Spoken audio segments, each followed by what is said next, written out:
ஒரு வழியாக தமிழகம் முழுவதும் சுற்றுப்பயணத்தை அறிவித்திருக்கிறார் விஜய். ஆனால் சனிக்கிழமை மட்டும்தான் வண்டியோடும் எனும் விதமாக அறிவிக்கப்பட்டுள்ள அவரின் பயண திட்டம் தாவேகாவில் சலசலப்பை கிளப்பியுள்ளது.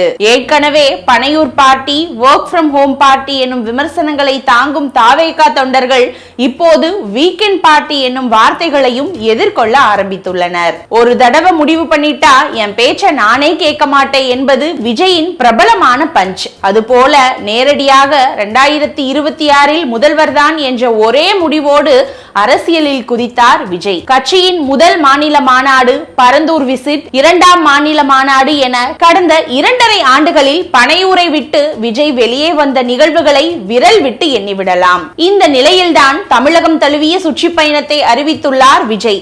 அவரின் சுற்றுப்பயணத்தை ஆவலோடு எதிர்பார்த்த தாவேகா தொண்டர்கள் பயண திட்டத்தை பார்த்து வாயடைத்து போயிருக்கிறார்கள். ஏனென்றால் தமிழகத்தில் இதுவரை அரசியல் தலைவர்கள் திட்டமிட்ட சுற்றுப்பயணங்கள் என்பது தொடர்ச்சியானதாக இருக்கும் அல்லது சில கட்டங்களாக பிரிக்கப்பட்டு திட்டமிடப்படும். ஆனால் விஜயின் சுற்றுப்பயணம் செப்டம்பர் 13ஆம் தேதி தொடங்கி டிசம்பர் 20ஆம் தேதி முடிவடைகிறது.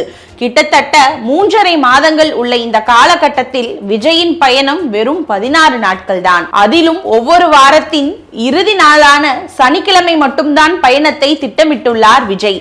ஒரே நாளில் 2 அல்லது 3 மாவட்டங்களுக்கு செல்லும் வகையில் பயணம் திட்டமிடப்பட்டுள்ளது.